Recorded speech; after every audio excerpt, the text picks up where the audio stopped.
So I want to tell you a story about a leader. Um, it's a very interesting story, actually. It goes something like this: this leader came to power based on immigration and building a wall. Once in power, he put loyalists in place, administrative, sought through other politicians, basically, a loyalty. He replaced judges,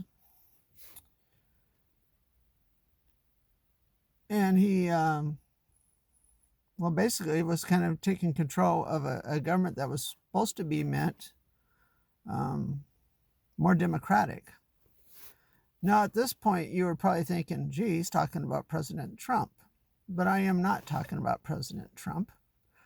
But I am talking about a person that President Trump has met, the president of Hungary. President Trump met with Viktor back in May of 2019. Now, at this point,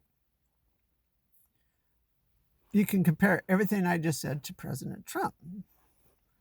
But what's interesting with Viktor is, as we go on a little bit in the story, Viktor rewrites the Constitution. He runs for a re-election. He claims fraud in the election. His loyalists that he put in, his judges and everybody, sides with him. He becomes an authoritarian. He seeks out all his opponents, and he either tries to destroy them financially or put them in prison. He creates a public access TV channel and station for the news because the other's fake news. And then he uses emergency power to suspend elections. And now he's a dictator. This is a friend of Donald Trump. And this is exactly what Donald Trump is currently doing. It is scary because although we think of ourselves as a democracy, a representative democracy, and everyone will talk about republic, but that's just a group of states that follow this rule of separation of power. What is interesting about what Viktor did and President Trump is when President Trump was trying to be impeached, how many Republicans refused to do it? Now you have this election, and you have a whole bunch of Republicans refusing to accept the results of the election.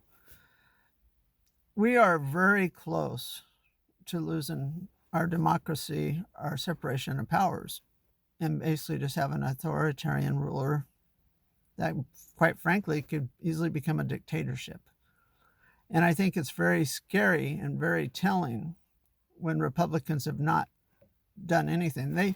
They actually know about Viktor, about Donald Trump. They met at the White House, and yet here we go. They have not said one iota.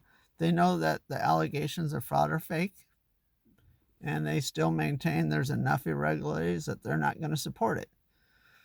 So we're really left in a really bad situation. And regardless what happens tomorrow, we're not done with this. President Trump's going to try to force a martial law somewhere. It's his personality. He wants to become a dictator. So you can either sit here and say I'm a conspiracy theorist, which I just lined up basically how Hungary became a dictatorship, and actually take a close look at Donald Trump and look at the words that he uses. Very authoritarian, very threatening, very manipulative. Everything that you would expect with his personality disorder, but someone that's trying to take control of a country and be the ultimate power. Anyhow, that's it for today.